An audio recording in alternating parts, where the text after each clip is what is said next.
many of you are feeling completely blocked and burnt out now that it is December and we need a holiday.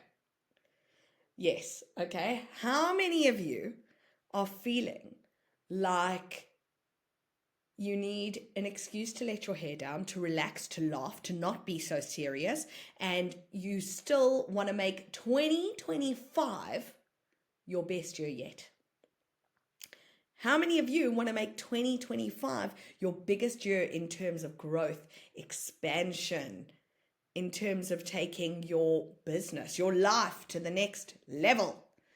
If the answer is yes, we're going to discuss the importance of not taking life or business too seriously. The importance of adding comedy, of adding lightheartedness into your life and your business today.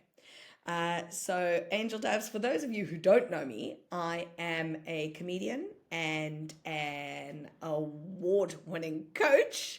And I basically, for the past 14 years, I've been designing courses and masterclasses for individuals and for corporates that are really designed to use comedy to up-level their lives, to up-level their skills, to take their businesses and their lives to the next level. So I want to talk about being too serious and why improv comedy is the most fantastic tool for business and for life in order to let us truly shine as who we are and let us discover the play, let us discover the fun in business again. So improv comedy is, for those of you who don't know what it is basically the brain's ability to bypass the part of the brain that says, I'm unworthy, I'm not good enough, I can't do this, the self-sabotage center, and to move into the part of the brain where the creative genius lies, where the creative flow is, the same part of the brain that lights up when we pray or when we meditate. Okay, so that is the part that goes that lights up, and the neurons and new neurons are firing together and wiring together when we're improvising. Okay, so it's our ability to create comedy or create anything for that matter, because we improvise all the time at lightning speed. So that is improv comedy.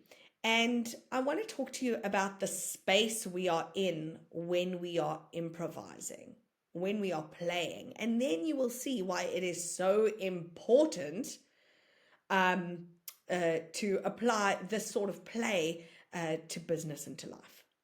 So for those of you who don't know my backstory, I basically finished university. I studied at university. I studied drama, and I finished and I went to one of the top agents in South Africa. And I remember I took my little CV and my show reel and sat in front of this agent.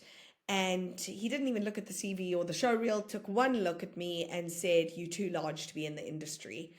Now, how many of you have ever been looked directly in the eye yet felt completely unseen? Because that's exactly what happened to me. And I realized that I had bought into the lie that I needed to look a certain way or fit into a certain mold in order to pursue my passions, in order to become an actress, in order to gain entry into an industry that I so desperately wanted to be in. And the other lie I had bought into was that if I go to university and go the safe route and get a safe job, that I would be looked after, I would have a stable income, and I would be guaranteed a job. Lies, lies, lies. Okay, so I remember after the agent had said this to me, I felt completely worthless. Because what I'd done is I had put my worth, my value, my what I thought was my abilities and talents and everything that I could achieve, I had put it into the opinion of someone else. I was so concerned with what other people think about me that when I got rejected, and this wasn't the first time I had been rejected, but when I got rejected by this big agent who I really had my hopes on, I thought it was the end of the road for me. And I remember feeling completely shattered and broken by this rejection. Okay. And my worthiness really took a toll. And I remember I had a vision board, and on the vision board, I had a photo of Amy Poehler. And beneath the photo of Amy Poehler, I had a line that she had said, where she said, "Improv comedy is like the military, we leave no man behind."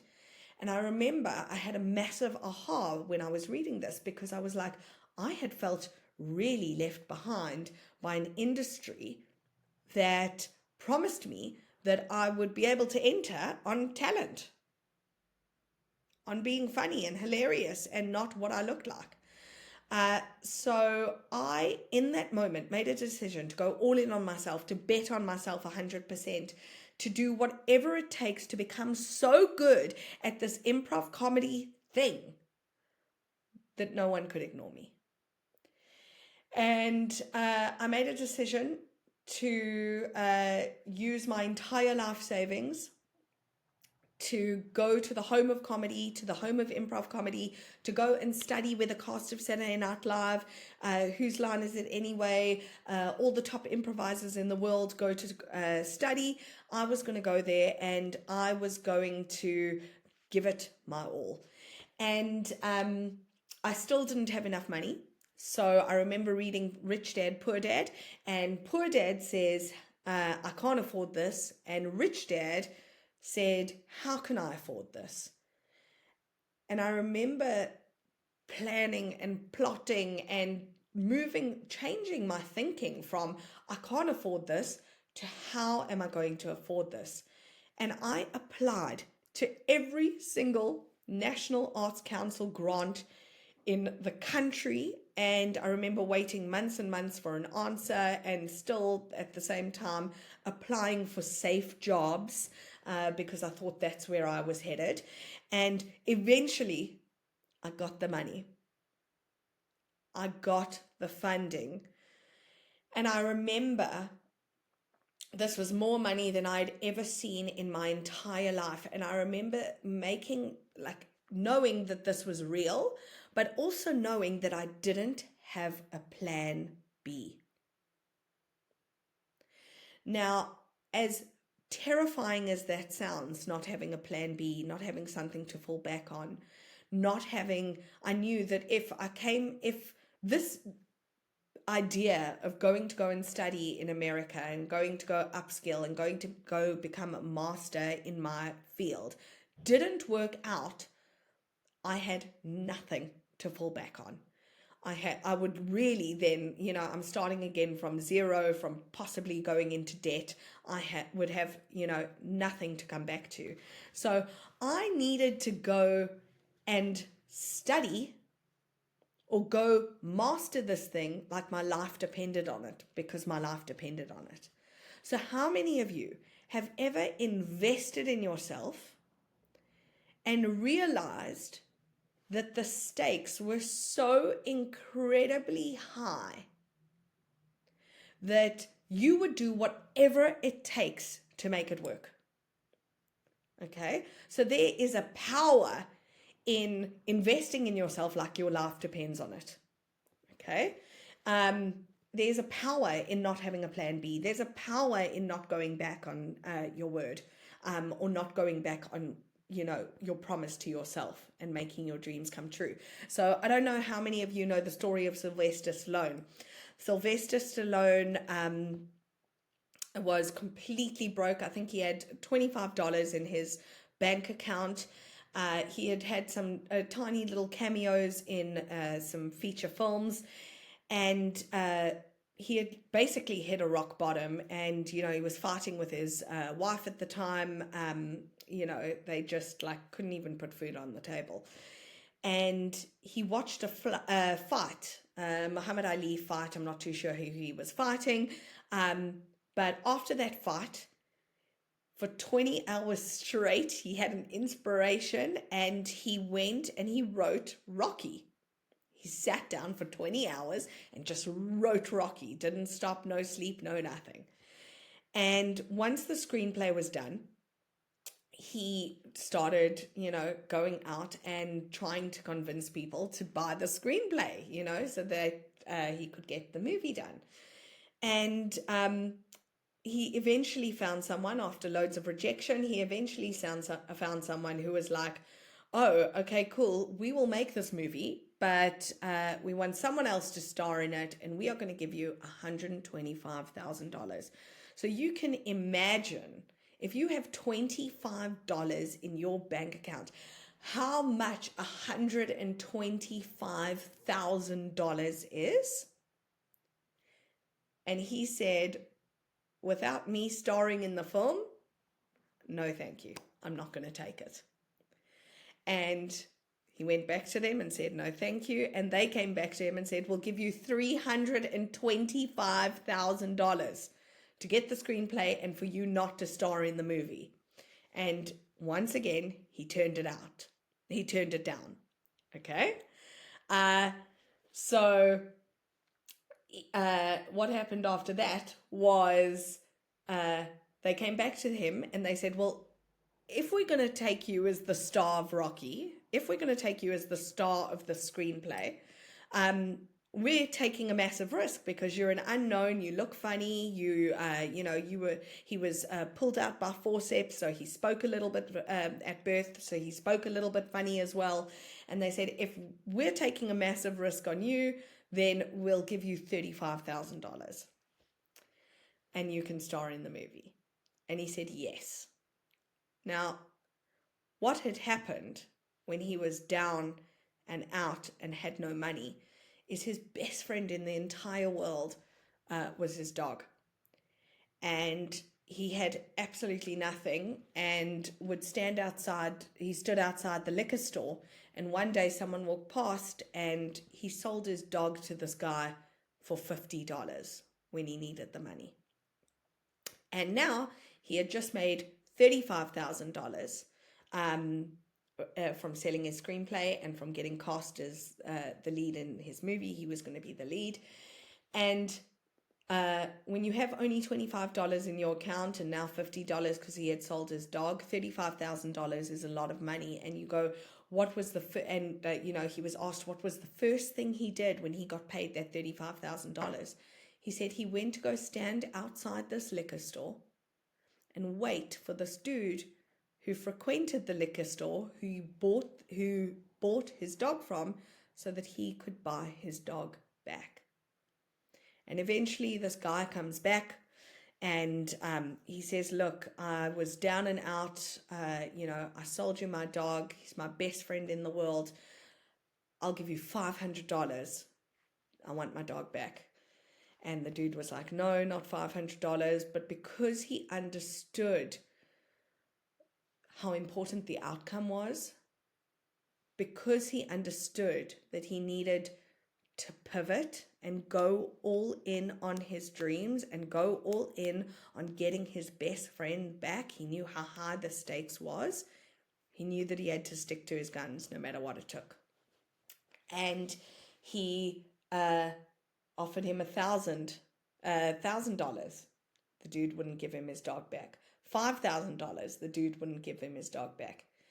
Eventually, because he was so focused and set on that outcome, he sold the dog. He bought his dog back for $15,000 and gave that dude a cameo in Rocky. So there is a power in sticking to your guns, sticking to your worth, knowing your value, and pivoting to make sure that that dream manifests or that happens for you. So that's exactly what I did with my trip to America. Is I knew I had to stick to this goal because I had no plan B. And I was so determined, just like Sylvester Stallone was determined to have himself star in his own movie. I was going to star in the movie of my life. I was going to make this happen. Okay. And I had once I had studied in New York, LA, and Chicago. I took all the money and I bought a ticket to New York, LA, and Chicago to go and study for as long as I could in as many improv comedy, clowning courses as I could. And I had a major aha. And my first major aha was I realized that all my ideas matter and my ideas were valid. Because on the first day of improv comedy school, what you learn is every idea that comes into this class is valid, accepted, and there is no judgment. And for the first time in my life, I realized that my ideas matters, that my ideas matter, that I have a voice, I have a message. I realized that the opinions of others are never again going to hold me back, going to stop me from achieving my dreams. So that was my first big, huge aha, okay, is the decision to go all in on myself that allowed me to find and access my creative genius and to not be held back by the opinions of others. The second big aha that I had was I looked around me and nobody else in the improv class or in my improv classes were necessarily there to become the next big stand-up comedian or the next big comedian or star in the next big TV show. People were in the improv comedy class not to get good at comedy, but to get good at life. And I had an aha because I realized that if you apply these improv comedy principles to your business, to your life, you can use these skills to overcome anything. So I made a decision. Once I was done with the course, I was going to go back to South Africa and I was going to start the first ever in this sort of way, in this, with these sorts of skills that I had learned, the first ever improv comedy training company for Africa. And so Jittery Citizens was born. And since then, I have to pinch myself with the clients that I've worked with the celebrities and the top comedians and the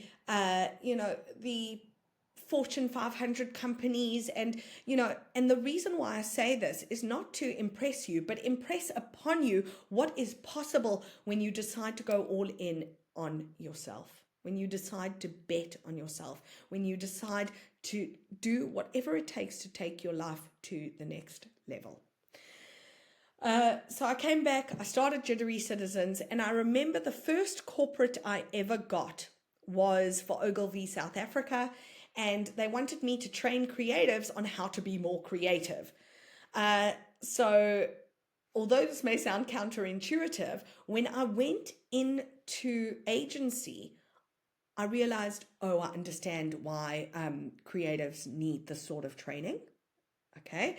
And it was because these creatives were often getting briefs that were exceptionally boring. They were working on insane deadlines, like massive time pressure. So they were needing to create under like huge pressure. And also they had never even heard of improv comedy, half of them. They didn't even know what improv comedy was. So I knew that I needed to design a framework that was simple, that anyone could do, whether you had done improv comedy before or you hadn't, that was really fun so that they didn't have to worry about how boring the brief was. They were having fun in the creativity process, and that was really quick so that they wouldn't be, under this insane time pressure. So I developed the From Block to Brilliant framework. And I've used this exact same framework, whether it is, performance directing for television, or whether it is training top comedians or celebrities or Fortune 500 execs. I've used this exact same framework to take these individuals or these companies from creatively blocked to creatively brilliant. And I am going to share this exact same framework with you this Sunday. This is going to be the last masterclass for 2024. For those of you who are watching this in the future, I don't know if we're going to be running, the exact same masterclass. I don't know what we're going to be doing, but this is the last masterclass for 2024. So for those of you who need to let your hair down, for those of you who are feeling like it's the end of the year, I'm feeling burnt out, I just need to reignite and reconnect with a part of me that isn't so serious, with a part of me that is, funny and wants to express herself or himself. I urge you to come to this masterclass because we are going to be having loads of fun and loads of breakthroughs, and it is going to be a hugely transformative experience. So go to the link below, register, hurry up because there are limited spaces. We only have a few days left to sign up, and we're going to go live on Sunday. Angel Doves, I can't wait to see you there. Remember to stay hilarious.